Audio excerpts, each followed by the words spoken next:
Yeah, totally. So, all right. It's a Coronatine, right? Is that what it's called? Yeah, the Coronatine Daily Vlog. All right. Wait, are we already recording? It is recording. Okay. Yeah, it's recording, but I haven't got started yet. So, Well, because you gotta introduce me and all that fun stuff. I have to introduce you. Yeah, I'm your guest. It's my job. Well, fine. Hi, good morning.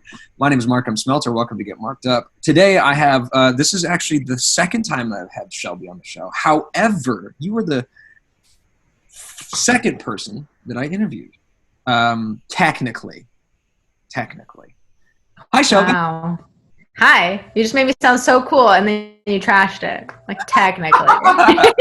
That's what I do. I like to lift people up and then just drop them. So, Great. So ready for this. okay. So the reason why I wanted to have you, talk to you, the reason why I want to talk to you is, yeah, we got to watch out for that vernacular these days.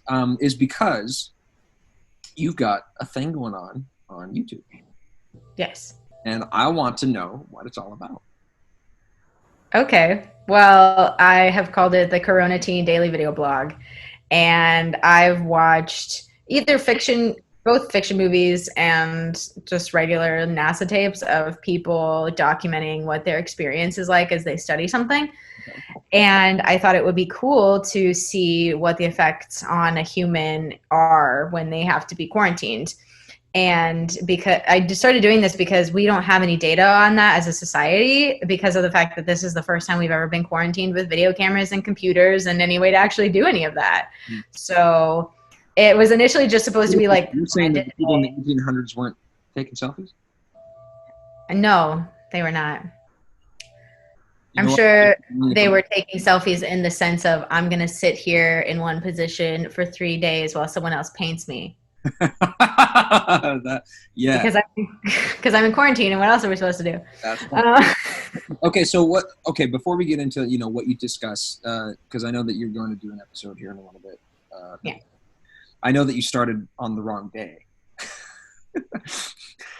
Well, not really on the wrong day, but you're like, you know what? This is a good idea. I'm going to do this start with day, is it 16 or something? Yeah. I started on day 16 of the quarantine. Well, this is how it came about. When Trump initially was like, we're closing Europe, I was like, whatevs. It's only going to be 2 weeks. People will realize this is stupid and it'll pass. It's a hoax. I don't believe in it. Like, I was not taking this virus serious whatsoever. No, nobody was. And then he was like, we're extending it to April 30th. And I was like, yeah. But that was day 15 of the quarantine. And I spent day 15 being pissed that we had to be inside till April 30th. You don't have to be inside.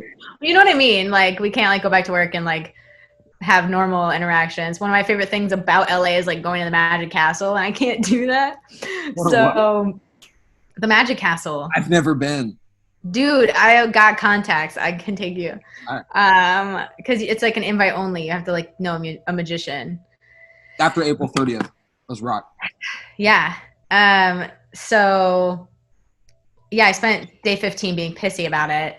And then day 16, I was like, well, I might as well make lemonade. So the idea like came to me, and I was like, I also think it would be funny if I start labeling it at day 16 so that everyone knows full well I was late to the party. That's fine. Well, at least you started the party, though. There's a lot of people who, still haven't jumped on the bandwagon of, letting people know how they are if they're even alive. So, yeah. Okay, so you letting people know not only that you are alive, but also some of your thoughts and feelings, because you technically, let's just talk about that. You've been going through some shit. Yeah. Yeah, I had a hard 2.5 years. And went through some things that led to me coping. What, Shelby? I'm not going to go into that. But why not? I'm marked up, Shelby.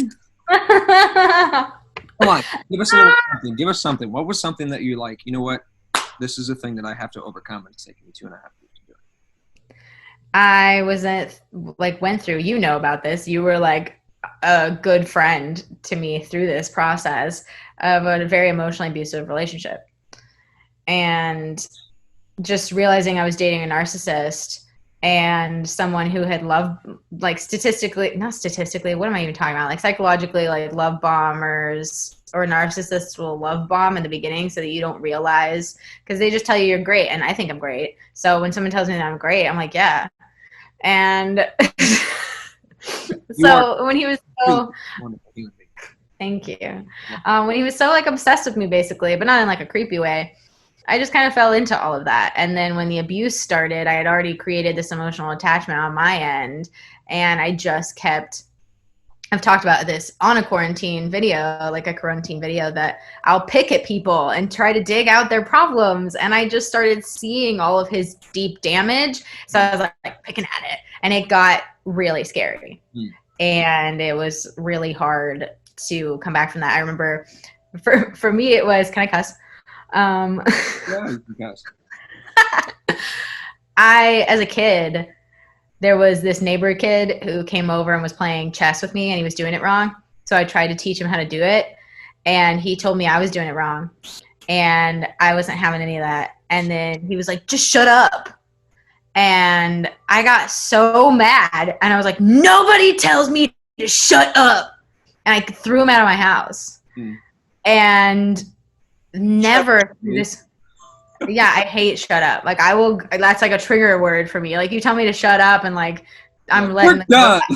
Yeah, no, like I'm letting the lion out of the cage and she's gonna maul your whole face off. And so through this abusive relationship, he never said anything like that. And then this one morning he said, shut up, just shut the fuck up. And that was when it like clicked that I was living through abuse. And I packed up all my stuff and moved into a hotel room. So yeah, getting through that's something that I ended up being like coping blanket and just didn't deal with it at all. Started like brings up a point of rebound. What? That actually brings up a point of Coronatine. Sorry to interrupt, but you talked about coping versus dealing in one of the episodes yesterday, which was by far the best one so far. Thank you. Yeah, because that's the whole thing I was doing when I decided what the heck I was going to do to get through this quarantine situation. If I could just breathe and talk like a normal person. Be fine, go ahead. I definitely was like, girl, you going through some stuff. And I'm really grateful for the chain of events that led me to that. I immediately got like a rebound. Events, Shelby. I'm telling you right now. So I immediately got a rebound guy. And then this other guy came into my life who was seemingly really awesome. And I was I want to listen to you and your problems. And because I told him, I was like, I'm not ready to date. I'm really going through something. And when I would start opening up about stuff, it got really scary for him. And that was when I realized I'm going through some stuff were you opening about, Shelby? What I just said. What I just said about what else? One more. Come on, give me one more. One more? I did go through so the thing is like the other thing that I'm talking about was a really traumatic event and the worst day of my life, but I really can't talk about that because of the other person involved's anonymity and their request for me to not talk about that. So this is like me. It's not because I don't want to open up about it. Like I'll talk in person about it to people, but it's just one of those things that it's like they've requested that I don't open up about this particular thing. Yeah. However, one of the moments of it was my mother screaming at me in front of our entire neighborhood that I ruined our entire family. And and I didn't even do anything. Like I wasn't the one who called anybody or how the situation ended up. And just having your family tell you that you're the reason everything is ruined really messes with your brain. Of course. And I ended up started having a lot of panic attacks to the point where I would like black out and miss auditions and things like that when I was living in New York. And so when this guy that I was seeing like asked me to open up about certain things like that, like I told him exactly what had happened that day, like why she was screaming at me about that. And he's the kind of person that hasn't gone through the level of things I've gone through on the level of dark and didn't really know how to handle it. And that was when I realized, you know, you can't go to the hardware store for milk. You know, you can't open up to everybody in your life about your deepest, darkest shit all the time. You know, so the minute this quarantine happened, I decided to see it as a blessing, as hard as that was, because every day I'm like, is it?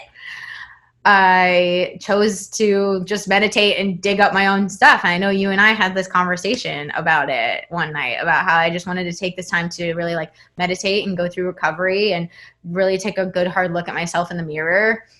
And a cool thing that came out of it is this enlightened part of me that just wants to help other people. And that's where Coronatine like came from, was I got so excited about helping other people and showing the journey of me going through, honestly, being a total trash monster of a human, like a dumpster fire with legs, just running around, ruining everything she touched. I've never. That actually comes from my friend Sarah Schulte, but Shout out Sarah. Yeah, shout out to Sarah. Yeah, I just like being this like trash person that was honestly like ruining my relationships with my friends and my family and people I would date because I hadn't dealt with myself and learned to love myself again. Yeah. So I wanted to do Coronatine to just show that process and show the kinds of things that other people are probably doing right now. I've heard a lot of people are doing a lot of self-reflection and development right now. And future generations are going to find it interesting. We're all just elevating right now. Right. Yeah. So what's the main takeaway do you feel that you would want people, you know, why is it that people should come to your channel versus, like, say, for example, one of the people you look up to, Eliza Schlesinger or Oprah Winfrey or Tony Bennett, for example? You only said that because I met him. Yeah, I met Tony Bennett. We were at the Grammys together. Really? Yeah. When I was living in New York, Madison Square Garden. It was like the 60th. And we're not supposed to take pictures with them because I was working, but it was Tony Bennett. So I was like, I'm taking a picture with you, bro. You're like 92. Why is it, back to my question, why is it that people should I don't think he's that old. He is. No, my friend worked his 90th birthday party. Oh, okay. All right. Well, that shows you what I know. Nothing. Why should I watch it? Because I am coming from a place where I don't have money right now. And honestly, if you're going to like brass tacks it to why should somebody watch my stuff in the future versus somebody who's famous right now going through this, is because I don't have money. So I'm coming from the perspective of a normal person.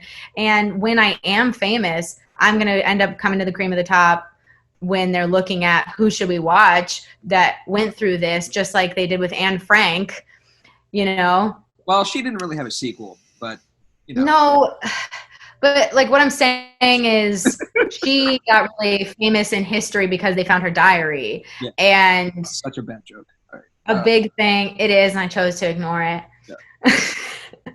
But a big thing that I want for this is my audience to be future generations that didn't live through this or lived through this when they didn't really know what was going on. Sure. That it's like studied in history classes and things. Okay. And I just know that coming from a perspective of somebody who is living like a common folk person right now, where I don't have millions of dollars in the bank and I'm getting laid off and losing work, and I'm like the other 158 million Americans that are out of work right now and freaking out because if this goes to October or something, like I won't be okay and I'll have to figure out other ways of making money and potentially put my dreams on hold. I come from a different perspective than somebody who has been famous for a couple of years and has an established platform and will have a career at the end of this no matter what. You know, things can happen where there might be artists out there who aren't going to have careers after this because they had to figure out how to make what? 100%. I 100% agree with that. Yeah, because they had to make other careers and they ended up just giving up because it was too hard. Yeah. Or whatever other circumstances. They started making more money at this other job and then they sold out for the money. Like whatever happens. Or it was so hard for them to financially recover. What? It totally happens. But like there are people who are never going to do art again after this. They're going to get so jaded And that's just sad. And so that's the thing about when you're going to like a celebrity who's doing all of their live streamings and videos right now, is they're still gonna have a career after this, and they're making money. I'm not making money off these videos. I'm just doing it out of the goodness of my heart and as a social experiment. You know, I know Eliza Schlesinger and Miley Cyrus, who are posting like Don't Panic Pantry and Bright Minded and stuff, they're making money off this because they've got big enough followings that they're making money off these live streams. So how is it that you can monetize what you're doing now? Putting commercials in front of it, because you can monetize on YouTube. And I've also posted on videos, hey, should you feel like it? It's not required whatsoever, and I'm not going to hold it against anybody if they don't. Venmo! But should you feel like it? I plot my Venmo in the bottom of them. Yeah, of course. Absolutely. You know, if you don't ask, you're not going to get. Yeah, rent was due on the 1st, and that one hurt. So, yeah. You know, May won't hurt because I've got some cool stuff coming down the pipe, and I'm confident that I'll get some money for May. It's not for sure's, but yeah, but I know who you can't give up. And this is also a time where I refuse to give up. So no, seriously, that's a great thing, because I think that resiliency is good. Okay, so it's called Coronatine. Yeah, the Coronatine Daily Video Blog. Coronatine Daily Video Blog. Sorry, and this will be today. Will be day 20. I don't know if I want to post this episode to get marked up today. I might. Maybe it's okay if you don't post it today. Yeah. Maybe I'll edit it afterward and just be like, yeah. So give it a week. Schedule the premiere for another time. You know what we should do? We should just sit here and you say, what day is it? And then I'll say, it's day 20. It's day 21. It's day 23. Yeah, I got you. What do you call that again? So, for example, like in audience work, it's just like not filler, but it's B-roll. Yeah, B-roll, promo, whatever. Yeah, it's been a while since I've been on set. I'm sorry. I'm going stir crazy. I miss it. I need a gaffer to tell me to move. Yeah, need a PA to be yelling at me for a little while. I need an AD to tell me to quiet on set.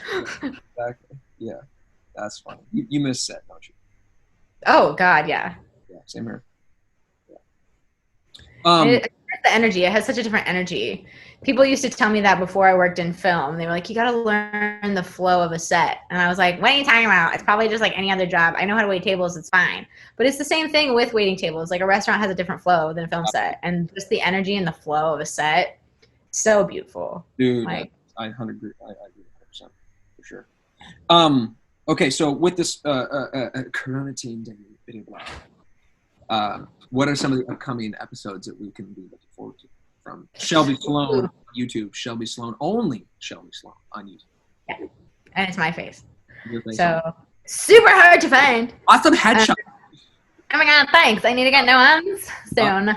Totally. I get new ones soon. My hair's longer and I look older, but I think that I am like wine and I get better with age, so I'm not worried about it. No, I look back and I'm like, wow, I'm actually hotter now. And so anyway, that was vain. So today I was talking a lot about my opinions on death, because I did start doing some recording before we did this. Yeah, sure. And being like staying positive through all of this, because some people just aren't. And nobody needs that right now. We all do need to come together and like live in the positive energy and shut up about our worries and fears and stuff. I even posted on Twitter, like in all caps, like stop fear mongering. And I talked about, you know, I don't want to see your stupid Facebook post that's like, my grandfather died of COVID-19. Like, please listen to the government and stay inside and stop spreading this virus. You're killing us all. I don't want to see that. You know, I really don't. I am totally fine with you posting, my grandfather died from COVID-19. I'm going through a lot right now. Your thoughts and prayers are accepted. Sure. I need a hug. Yeah. Like, but don't tell me what to do. What? Don't push your agenda because of a death. No one's done that before.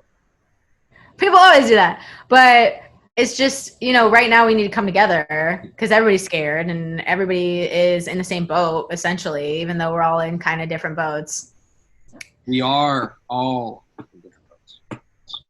We're all in different boats on the same river, but it's just like. Okay, a disclaimer, by the way. Shelby and I've caught up quite a bit these past couple of weeks. It's been a blast, truly. It's been a blast getting to actually know you. I know that the last time that when we first met, I was an arrogant asshole. I was not somebody to be liked. And those were my words. I did say this. You're not the only person. Actually, the first time I ever tried stand-up, somebody was like, "You seem like an arrogant asshole." I was like, "Go on." So yeah, Josh, I love that over at Flappers. Yeah, funny dude, man. He's a funny guy. Anyway, so it's just been a blast getting to know you and actually being able to not only promote your stuff, but from a business standpoint, but from a friend standpoint as well. And I feel, good morning. I feel that, nope, I lost it. Where'd it go? There it is. Okay, we're back. Good morning. Well, third time's the charm? No, I'll do it this way instead. Good morning. All right, that's enough of that. For not only from a business standpoint, but from a friend standpoint as well. So it's just been good the disclaimer is it's been good getting to know you so far, and I'm looking forward to many more episodes coming up. Yeah, you as well. And the episodes are evolving because initially it was just great dance. Loving this right now. Yeah. Because initially it was just supposed to be me talking about, today I feel like poo, or today I feel great and I had a whole tub of ice cream. But it's kind of evolved into I talk about what I did that day and how I'm feeling about that. Well, not only in the news, like death, communicate with people, the coping versus dealing, but what are some of the upcoming episodes that you're going to be discussing? I don't know. They kind of evolve every day, to be honest with you. And what? You're going to structure them a little more as far as, I know you started kind of writing out, right? Yeah, but I don't want them to, I'll structure them based on how I'm feeling each day right before I go and record it. But I don't want them to be disingenuous or what is that word? That's I'm not saying it right. Yeah. Because I still want them to come from a genuine place, and they'll come. There are some vulnerability things that I want to bring to it, where I actually talk about what about this has been hard for me, even if I'm staying in a positive place, and showcasing some of the work that I'm doing in this Coronatine, because I have been writing and I have been collaborating with people via Zoom, and I want to start showcasing that on it and just show what you can really do during this time, because it ranges from being a couch potato to bettering yourself, and there's so many things in between. And I just want to talk about that. And there might be days where I sit here in my pajamas and I go, today I don't feel like doing anything, and hi. And that's all I talk about. But it's just supposed to be an experiment of the human experience. I love it. I think that people can truly go check it out. If you haven't seen Shelby Sloan's channel, go watch it. It's the daily. I also have some fun parodies if you need comic relief. Oh, the parodies are great. It's funny. I heard when I was driving on the way from Burbank to Wenatchee, I was talking to Shelby on the phone, and I was listening to. The reason I called you is because there was this one song that I'd heard, and you wrote a parody about it, and it's funny. It's funny, and you're working on it now, and I'm excited to see the finished product. So looking forward to that too. So keep an eye out for that. Yeah, I'm excited. We're filming today, my part at least. So. Well, I have to do something. Yeah, you got to film your part. Yeah. Because I like when people collaborate with me or give me the idea of the parody, I like to make sure I can incorporate them as much as possible, because it's still part of your artistic intellectual property as well. Sure. Why are you laughing at that? I was like, hey, I think that this parody would be great, especially with what some of the stuff you've been through. I think it's funny. I think it'd work really well for you. So. Let me ask you, how do you think that you can get more vulnerable, that you can even get more granular and more helpful with your material as far as the Coronatine Daily Video Blog, for the people that watch it? and will continue to watch and are going to watch. I think because I study comedy and my main focus is to do that, a lot of times people who've been through difficult things use comedy as a way of coping with that and dealing with it and like hiding behind it. And I think that there are going to be some episodes where I just need to put it away. You mean to just get serious and get real? Yeah. Because if I come any point in the episode from a place of comedic relief, that's more of a comedic relief for me than it is for you. And it relieves my tension and awkwardness, because talking to a lens and not a person and imagining an audience is, when you're not in the normal setting of what I usually will get in that situation where there's like 12 people behind the camera rooting you on, is hard and vulnerable and awkward. And so sometimes I like make the funny voices because it just makes me feel better about doing it, or I feel uncomfortable with whatever I'm talking about, but I know it needs to be said. So I like that comic. That's funny, but it's dark, but it's still funny. Yeah, and so I'll use that comic relief, and I think that the only way to actually get vulnerable with me is if I just stop and I just talk. Well, I'm looking forward to that episode. I know it's coming. It's a block. I have some blocks on that. It might come. I might just have a breakdown episode where I'm like crying the whole time, being like, "You guys like." It'd be a good episode. I'm rooting for you. I'm on your team. I'm excited for you. You always are. It's cool. I'm rooting for you as well. I actually did talk about this interview in today's video and about Good Morning, because I just think that it's cool. I love what I was talking about. Yeah. Well, because I was talking about living in that positive headspace, and I thought it was so cool that your entire like log line for Good Morning is, well, you woke up today, so it's a good morning. And I'm like, that's so cool and beautiful. And I was like, that's something I want to talk about because it's so positive. That's very cool. I appreciate that. Yeah, whatever. I think that's all I got. I just wanted to come on and promote the hell out of you and see your pretty face and say, hey, go check out her shit. Yeah, I appreciate that so much. The next parody will be coming out on Wednesday, and it'll be fun. Oh, I really have to get to. All right, I'll tell you what. I had a couple ideas. Like last night, I'm sorry, looking at the time, even though my time's right over there. Or different clocks everywhere. I needed to go do that, and I had a couple of ideas, and I was like, you know what? I think she'll like a couple of these. So I had. Tuesday is the deadline. Yeah. Tuesday is the video submission deadline. I'll send them to what? Tuesday is the video submission deadline. I'll get it by this weekend. Yeah. Trust me. So I asked a lot of people because I want to get as many people on board as possible. It's funny. So. Collaboration is key in art, and I think that with this whole virus, I think that people are using art to imitate life, and so in that regard of creating certain things to imitate what we used to do, what we thought was life, and so now the old ways of life are dead.